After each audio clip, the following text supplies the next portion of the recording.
Good evening, I'm DK Rosner. Welcome back to the TTT News.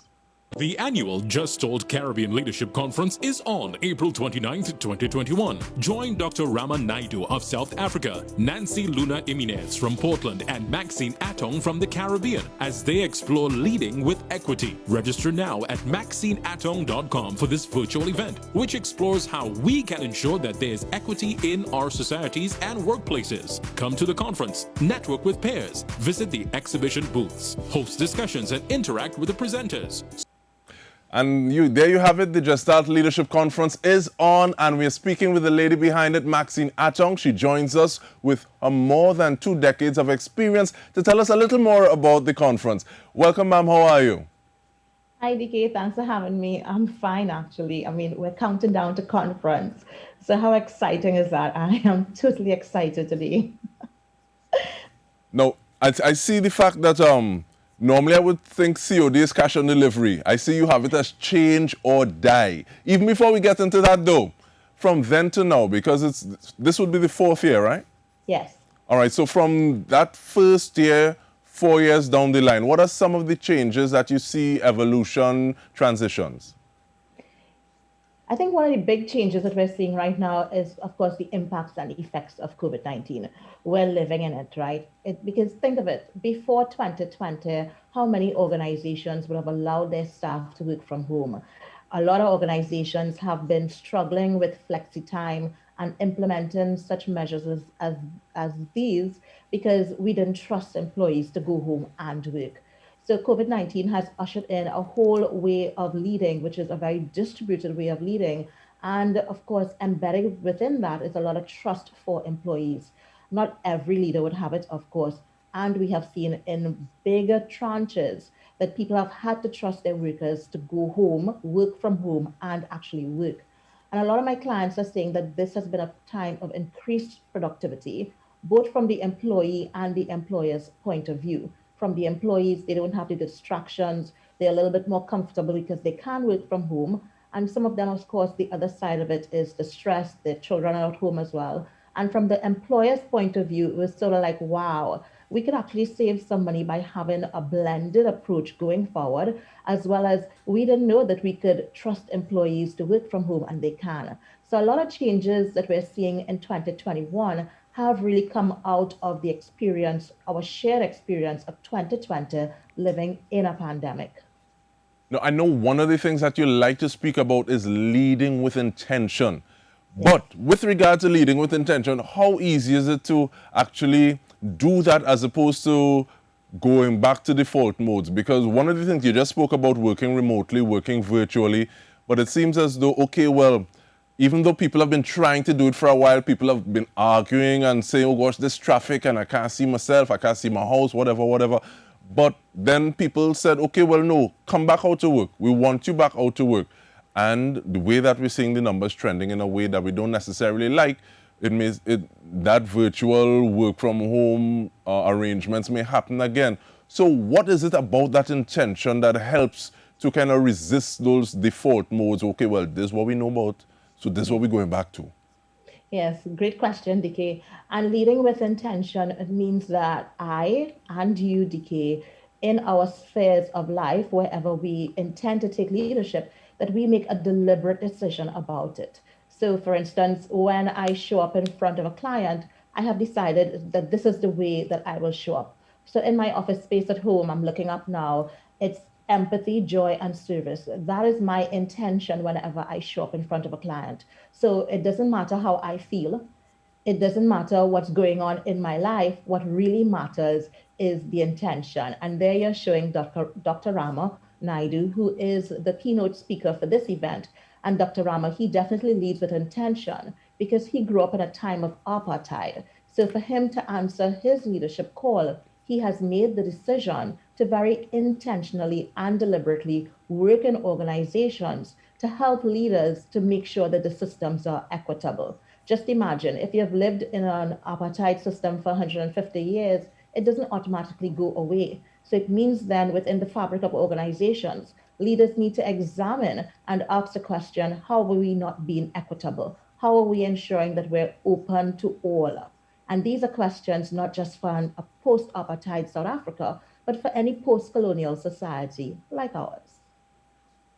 And I go back to using that keyword intention and saying, as you just said, to follow up on that conversation, in terms of like 150 years, or you have things that are almost kind of embedded into a system, and it's easy some ways if that system benefits you. Okay, well, you're just floating along like a leaf across on the water.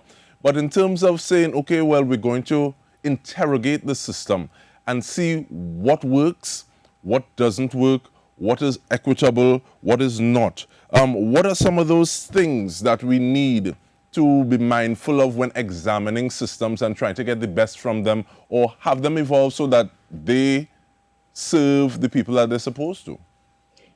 Great question. I think a lot of times we could only see things from our perspective through no fault of us. So the examination is really about how can we walk in other people's shoes. So for instance, the leadership of an organization sees something totally different from the people at the bottom of the organization, who are the lowest positions. So the leaders looking around themselves and saying, hey, you know what? We have a good thing going. That's not enough. We need to be able to look at the organization and ask the same question of various people at different levels in the organization so that we can get the answer from all perspectives. And of course, and while we continue with that, we are also reminding you that the Gestalt Leadership Conference is on. It's on April 29, and we are speaking with the founder, the person behind it, Maxine Attong. And one of the things that we also want to discuss on this side of the conversation is how the fact that it's going to be totally virtual for this first time, how we're going to be dealing with that. But we take a short break. Stay with us. We come back with more.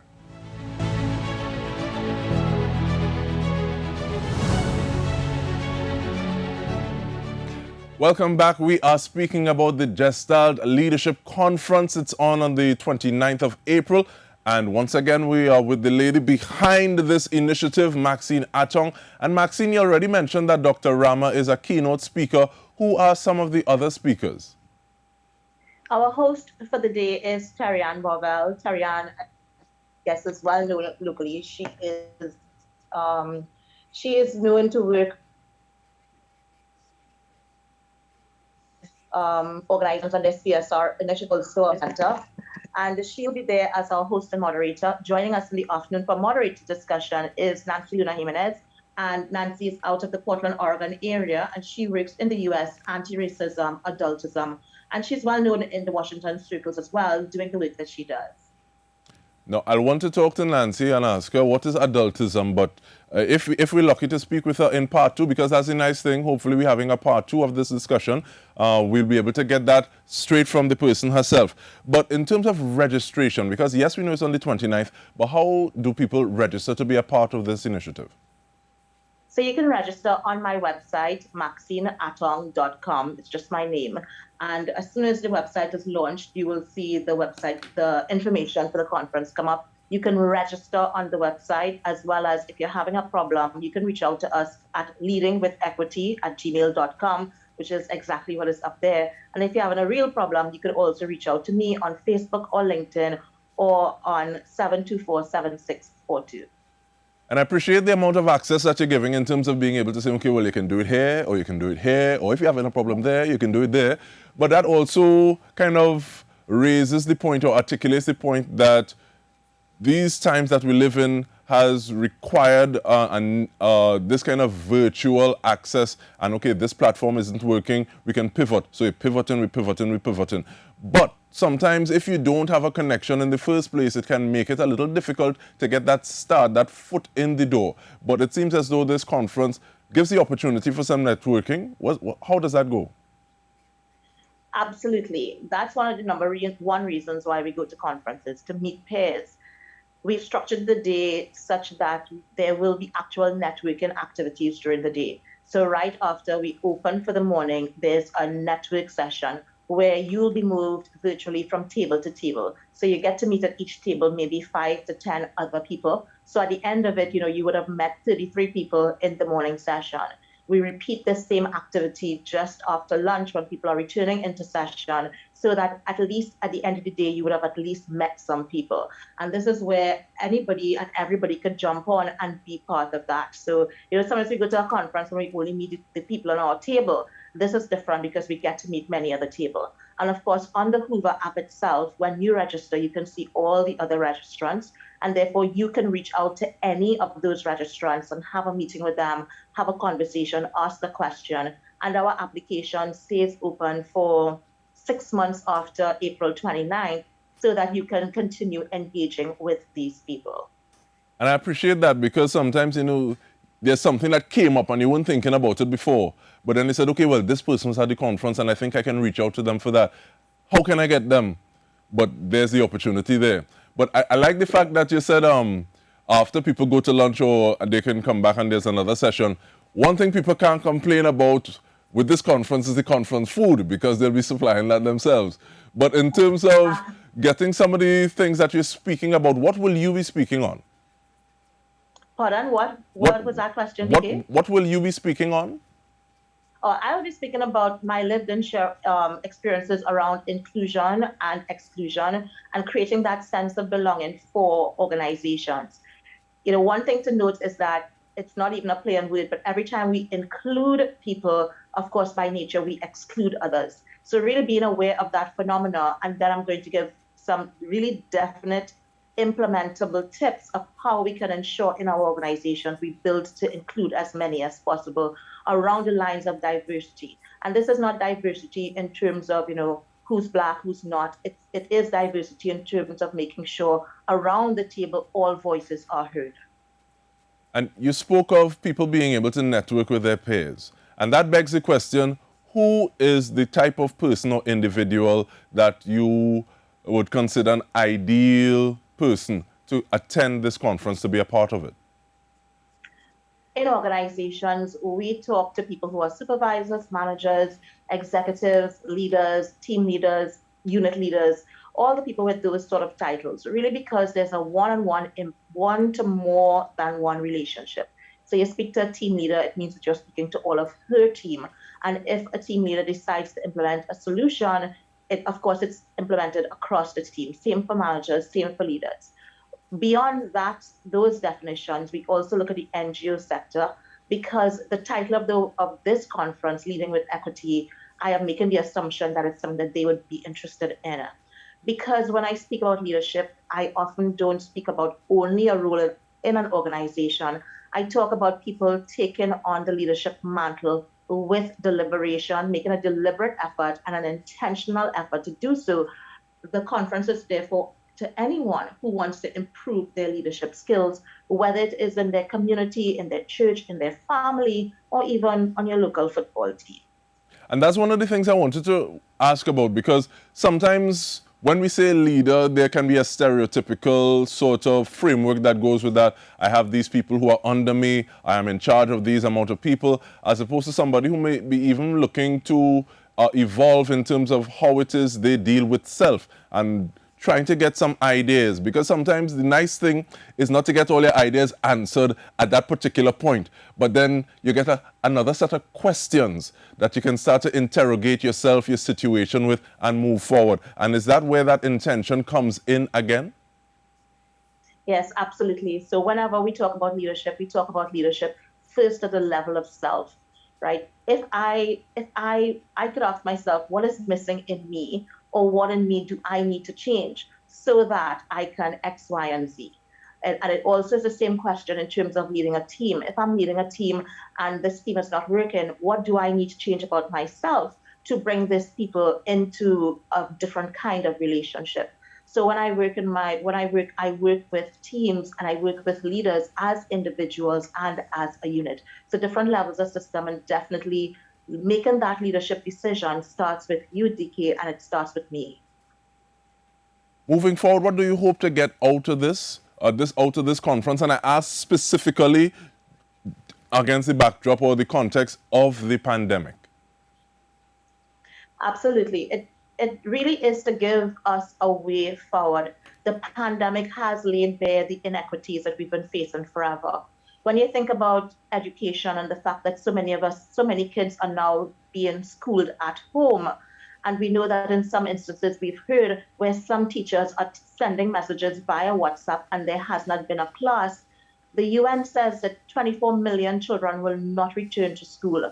And in our local context, in our Caribbean context, if you're from a family who really needs money or where working is preferenced over education, we know that a lot of these kids are not going to return to school. Where's the equity in that? Because 5 years from now, 10 years from now, what jobs will be open to them? What does that mean for our organizations in terms of who's going to come into our organizations? So the question of equity is there, something that we work with. We've seen the harassment by the police of darker skinned people, poorer people, and this has been displayed at a national level. So where's the equity? Right now, we're not seeing it. And one of the things I appreciate about the overall theme, and I'll ask you why you went into it, because I like, there's a saying that I learned, and it speaks to the Gestalt effect. It says, hand wash hand and two hand wash face. So being able to say, okay, well, the sum of the parts is even greater than the individuals themselves. And is that some of the things that you're trying to get or speak to at a conference like this? Yes, definitely. Gestalt, you're so right about Gestalt. I'm so proud of you, TK, that you get it, right? And part of what we do in Gestalt is that we work with raising awareness. Because once we know the need and the human creativity, we also know that as Gestalt practitioners, people can fix themselves.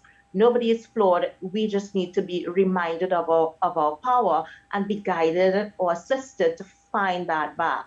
So very much in terms of, if one part of the system is not working, all of the system doesn't work, even though some parts of the system might be working well. So yeah, definitely. All right, and I'm glad you're smiling as well. This is a lovely point to actually pull the curtains down on this conversation. But the nice part is that this is part one, and we can be looking forward to part two. So thank you for joining us, and we're looking forward to speaking with you again very shortly, Maxine Attong, reminding you that the Gestalt Leadership Conference is on April 29. Thank you for joining us on behalf of the entire team. I'm DK Roster. Have a good night.